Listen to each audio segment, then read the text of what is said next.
For nearly a decade since its first upload, TrueSight has racked up over 56 million views in total. But now, the last ever TrueSight was over 1000 days, or nearly 3 years ago. No other games ever did this, and it was loved and supported by every Dota fans.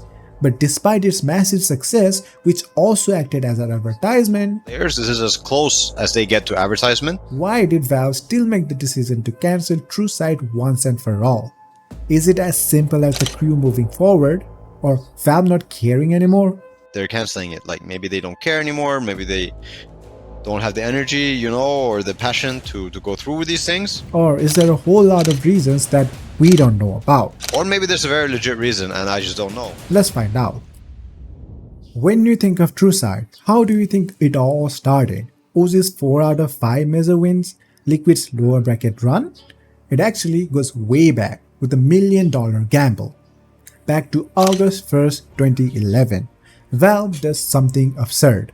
They announced the International, a brand new tournament for a game no one has played yet, with a jaw-dropping $1.6 million prize pool. 16 teams are invited to compete in Dota 2, a sequel to a mod, and the prize was so outrageous that many thought it had to be a scam. But it was real, it was massive, and it worked.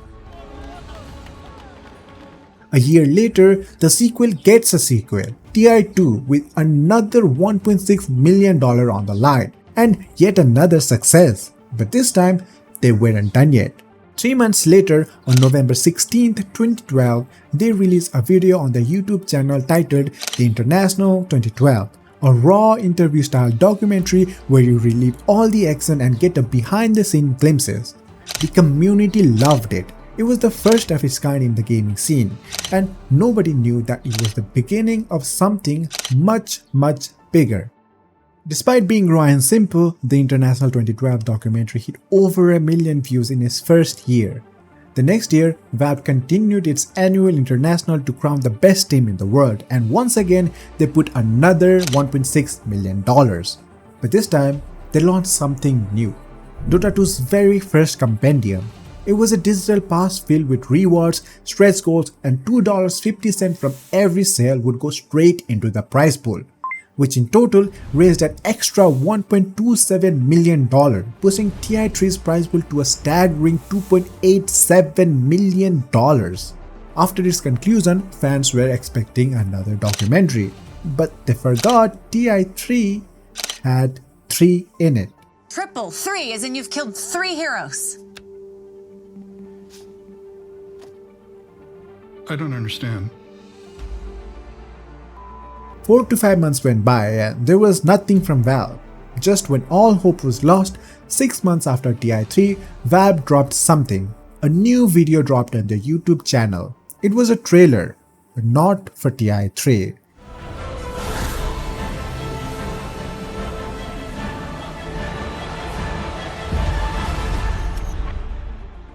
A month later, on March 19, 2014, Free-to-Play releases. It wasn't just a tournament recap, it was their very first feature-length film. At its heart were 3 players, 3 lives, and the immense pressure of chasing $1 million dream.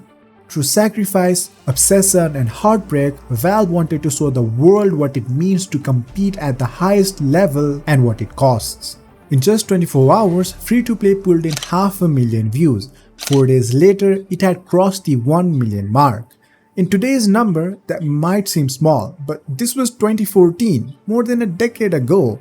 Considering gaming wasn't even a thing back then, this was massive. Dota 2's player base jumped from 409,000 to 537,000 in just 4 months, the second biggest surge since the game's official release. And what happened to all that momentum next year? It exploded into the TI4 compendium. The prize pool leaped from just under $3 million at TI3 to nearly $11 million at TI4. The following year, Valve raised the stakes again. Valve made the compendium even better. New rewards included immortal treasures, custom weather effects, emoticons, and even a desert terrain map skin. Not only that, TI5 Compendium gave rewards up to 1000 levels and exclusive trophies for players reaching for 10,000 levels, which skyrocketed TI5's prize pool to over $18 million. 3 months after TI5 concluded, Valve released another video to their Dota 2 YouTube channel titled EG, Champions of TI5. It was a brief 8-minute documentary following EG's journey and behind-the-scenes moments. It wasn't as high quality as free-to-play, but the community still responded positively. At this point, Valve was getting a signal. Moving forward, Valve introduced their new plan.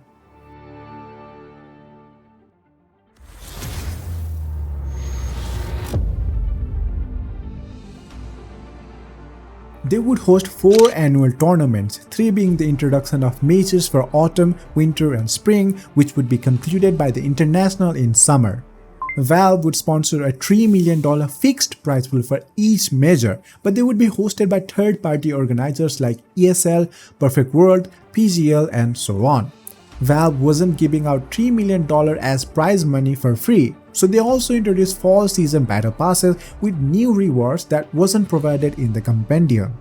On October 4, 2016, Valve announces the first major for 2017, the Boston Major.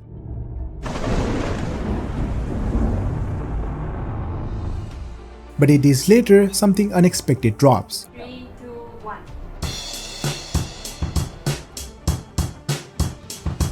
October 12, Valve releases a trailer for a brand new documentary series, TrueSight. The first episode would stream the very next day, October 13, which replays every 2 hours for 24 hours straight. But here's the catch.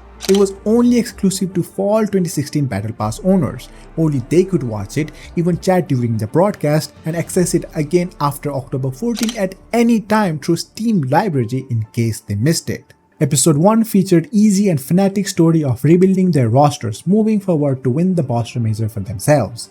Fnatic struggled, Easy thrived, ending the episode with a win at MDL. Then, 47 days later, November 30, episode 2 drops.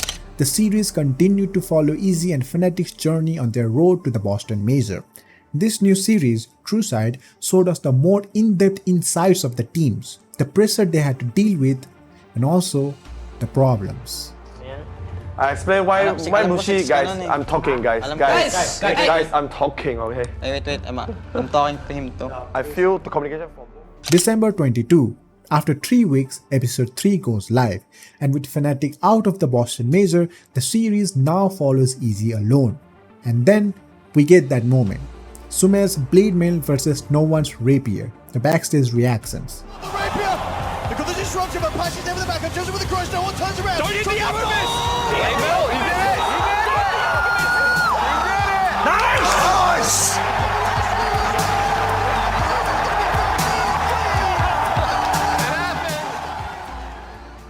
But eventually, the final episode comes to an end after Easy fall to Ozzy in the semi-finals, who by the way would go on to win the whole Boston Major. Keep that in mind, it matters later. The next TrueSight, however, was going to be different. Just 4 months after winning the Boston Major, Ozzy would go on to win the next one at Kiev as well.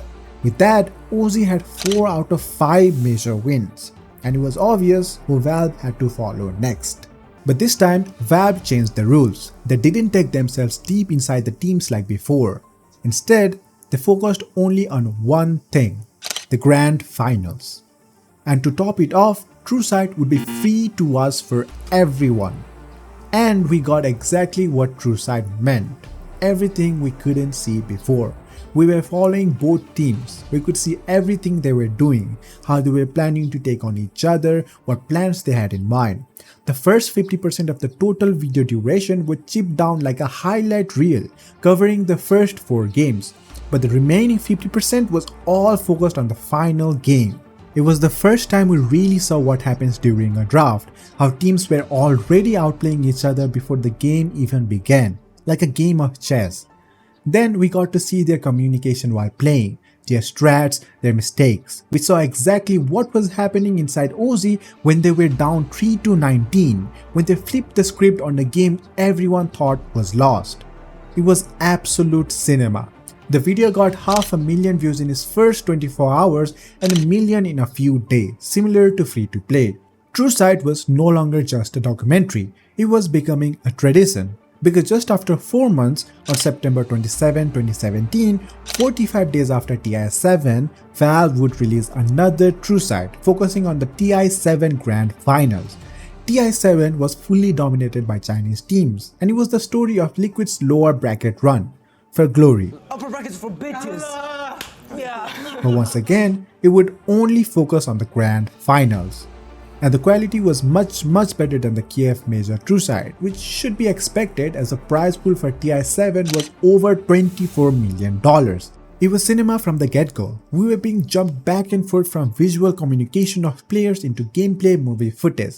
It was a short 28-minute TrueSight, but every game was covered like a movie, unlike the Kiev Major TrueSight.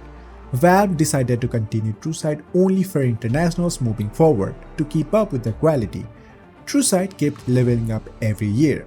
For TI8, Valve pushed it even further, extending the runtime to a full hour so all 5 Grand Final games could fit in. Questioning, alright, Thompson, is this guy for real? This is like the first tournament. He's won nothing before this. Drought phases got more screen time, in-game visuals flowed with cinematic transitions, and for the first time, Valve introduced animations for iconic moments, which felt insane when you first saw them. On top of Thompson. I got Thompson. I got Turns it good, down, and there's the call. Sam, he catches Arme. Arme down for 2 minutes to hand. It's on good as well. Sure, they missed Ana selling his item for buyback, a key moment later covered in the international archives, but they nailed the moment that mattered the most.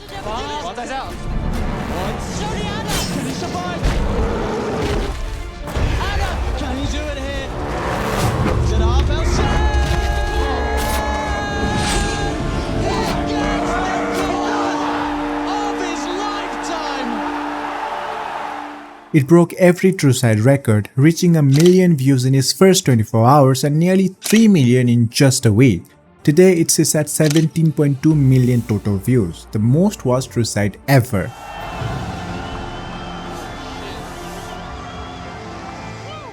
For TI9, Valve increased the duration of TrueSight to 1 hour and 22 minutes, despite the series only going up to 4 games.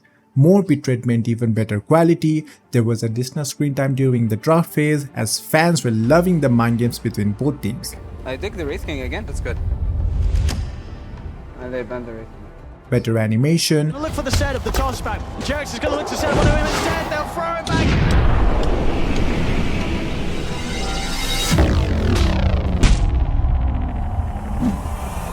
Chrono catching the 2 of them. more gameplay with live communication and seamless transitions between IRL visuals and in-game footage, sometimes even shown simultaneously. Oh my god. Look, he got in. Rubik is in. Yes. Please choke them. They are 2 years dead without buyback. Choke. OG had made history, becoming the first ever 2-time TI winners, and they did it back to back. The TrueSight hit 1.4 million views in its first 24 hours, beating even the record-breaking TI8 episode by 500,000 views. It now sits at 16.7 million views, the second most watched TrueSight to date, just a few hundred thousand short of TI8's 17.2 million. Sadly, the International 2020 was cancelled due to the pandemic, but it would continue without crowds in 2021. The prize pool for the International 2021 was the highest ever, recorded at $40 million. TrueSight for TI 2021 was 1 hour and 37 minutes long. There weren't any new features compared to the previous TrueSights, but the quality and story were better and longer, which fans enjoyed. If we look at the graphs reviews, TrueSight for TI 2021 went neck and neck with TI9's TrueSight, even beating TI8's in the first 24 hours and first 7 days. It would go on to beat both in total views during the first 30 days. But today, the video sits around 5.8 million, far from the 16 and 17 million records set by TI8 and TI9. For fair comparison, it's been 2 years and 9 months since the release of TI 2021 TrueSight. TI8's TrueSight had 11.4 million views and TI9's had nearly 14 million views in its first 2 years and 9 months, which is more than twice of what we have for TI 2021. The next year, Valve would shock all Dota fans by bashing us with no TrueSight for the first time in nearly a decade-long journey. It was going to be the first time we'd get to see Puppy behind the scenes, especially since we had already seen the other 4 members of the OG team secret. But here's the twist. Valve didn't initially plan to skip TrueSight for TI-11. Skeeter, just days after winning TI-11, hinted that TrueSight might just come out much sooner than expected. That meant everything was filmed and going smoothly. But soon later, Skeeter would further update that he cannot legally say anything after being questioned by Gork. Valve had likely reached out to Skeeter and possibly other TI finalists to ask them not to talk about it because plans might still change. That didn't necessarily mean it was cancelled. After all, TI-10's TrueSight had also taken 11 months to release. But this time, it wasn't the same. Even TI-12 came to an end, with Team Spirit becoming only second team to ever win 2 TIs. And shortly after, Yatoro from Team Spirit confirmed there would be no more TrueSight. Apparently, Valve didn't even film them during the finals, unlike TI-11. Yatoro about TrueSight. On his Twitch stream he said, as far as I know, TI-10 TrueSight was the last one. They ain't filming TI-11 and 12. Sad, but you guys have our vlog, so it's basically even better. Yeah, that's pretty sad. I kinda heard a little bit of a similar thing too. I couldn't really say it on stream, but now that Yatoro said it, I can kinda say the same. I kinda heard a similar thing, sadly. So what exactly happened that they didn't upload the filmed footage of TI-11 and completely ditched the project for TI-12 and forward? First, let's talk about the rumor that the crew didn't want to move forward. That just doesn't add up in many ways. A decision this big, whether to complete a TrueSight or not, especially after filming it, wouldn't be left to the crew. Valve owns the rights, holds the power, and pays the bills. If they wanted TrueSight to be made, they could have simply found another crew. After all, it's just a matter of paying them. Another theory? The finals were just too one-sided, a boring 3-0. But that doesn't quite hold either. I mean, TI-7 was also a dominant 3-0 and it still got a full TrueSight, right? But here's the key. TI-7 was the very first TrueSight for the International and only the second TrueSight overall, if we don't count the early 3-episode experimental versions. That was the beginning of a new era, so comparing TI-11's 3-0 to TI-7's 3-0 doesn't quite make sense. At the end of the day, it boils down to one thing: not meeting the level of quality needed to satisfy the audience. Not to mention, TI-11 final was in an open stage, so the audio pretty much might have been fucked up. Then we have the new baseline, the new standard for TrueSight. OG's Cinderella run and back-to-back TI wins set an insanely high bar, a bar that even TI-10, despite all its greatness, couldn't reach. Similar to TI-8, TI-10 had everything: a dark horse story, a 2-3 scoreline, full 5-game finals, and iconic moments. Not to mention the highest prize pool in Dota 2 and esports history, with $40 million.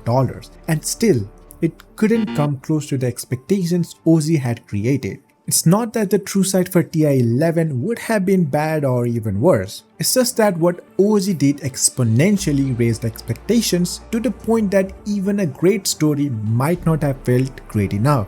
And that's something Valve couldn't ignore. After all, TrueSight had become a legacy. So if the story wasn't strong enough, if the TrueSight wouldn't live up to the name, if it couldn't live up to that legacy, maybe Valve felt it was better not to release anything at all. Another thing we need to consider is the hidden purpose of TrueSight: to make people fall in love with Dota 2, to bring in new and existing players back to the game. TI-8's TrueSight was uploaded on January 16, 2019, and if you check the players chart, Dota gained nearly 90,000 players in the next 30 days alone, the third highest surge in its history. TI-9's TrueSight also gave a bump, but was not as dramatic. And the last TrueSight, the one for TI-10, the graph actually shows more players leaving than joining. So maybe TrueSight had already done its job. It served its purpose beautifully. It costs a lot of money for its production, and despite racking over 56 million total views, Valve made literally $0 from it. And Valve realizes this. So what was Valve's answer? What was their alternate approach? Anime. Yep, a completely new way to reach people who could get hooked on Dota without even having to understand the game. Unlike TrueSight, where knowledge of Dota was somewhat a requirement, this was something anyone could enjoy. Now, we're not going to talk about if the anime succeeded in bringing in new players or not, but rather Valve's intent and priority, like a replacement. Like how they are even making a Dota 2 with guns. But that's a video for another day. Getting back, TrueSight had peaked. So how do you showcase Dota to the world now? And I guess their answer was to make a series following the game. So Valve partnered with Netflix and Studio Mir to create Dota Dragon's Blood. The series premiered on Netflix on March 25, 2021. Clearly it was a success that they worked on season 2 and 3 immediately. I mean, it was trending top 10 all over the world, and in viewership tracking app TV Time, Dragon's Blood was rated number 1 for the shows of the Rising list. Not to mention Valve never promoted it anywhere like any other thing, except one trailer on Netflix YouTube channel, which was by Netflix themselves. Dragon's Blood Season 2 or Book 2 launched on January 18, 2022, right around the time Valve usually released a TrueSight. Then came Season 3 or Book 3 on August 11, 2022, again before the TrueSight for that year. If we think about it, Valve could have discontinued TrueSight then and there. I mean, it does kinda make sense. The pandemic hit, there was no crowd, and Valve had to refund all the tickets, which by the way costs a lot. But like we talked about, TI 2021 had the highest prize pool and the grand finals was also one of the best out there. So obviously Valve had to make it, and they did eventually, despite the massive delay just few months after the season 3 of Dragon's Blood. But the same thing cannot be said for TI 2022. Apart from everything we talked about, the 3-0 scoreline, the boring meta, the lack of hype and story not meeting the legacy, what I didn't mention was the massive downshift in the prize pool. The prize pool had decreased from $40 million to $18 million at TI 2022, more than half of TI 2021. In fact, $18 million was the same prize pool we saw all the way back in TI 2015, that's 7 years backwards. And the prize pool for TI 2023 and 2024 would go as down as $3.3 million and $2.7 million, which would be around the same as the International 2013, nearly a decade backwards. So, if we add this insane downshift in prize pools to everything we've talked about, if you think about it, starts to make even more sense on why TrueSight was cancelled. Now, to put the final nail in the coffin, do you remember when you started seeing teams releasing their own vlogs and documentaries? Did that start before or after TrueSight disappeared? Because for Valve, it's not that they don't want to make TrueSight anymore, it's that they also just don't need to make it anymore. Teams and orgs began filling that role themselves. It started as small as team vlogs and grew into something as big as an actual TrueSight style documentaries. If you watch these vlogs and documentaries by other third-party orgs, you know what I mean. Some may not deliver the same dose, some may come very close, but the void, it's not empty anymore. And that's the thing, this has always been Valve's way. If you played CSGO, you know what I mean. With all the works-up maps, facets and many more, the community creates the content, the culture and the legacy. We've never had a trumpet.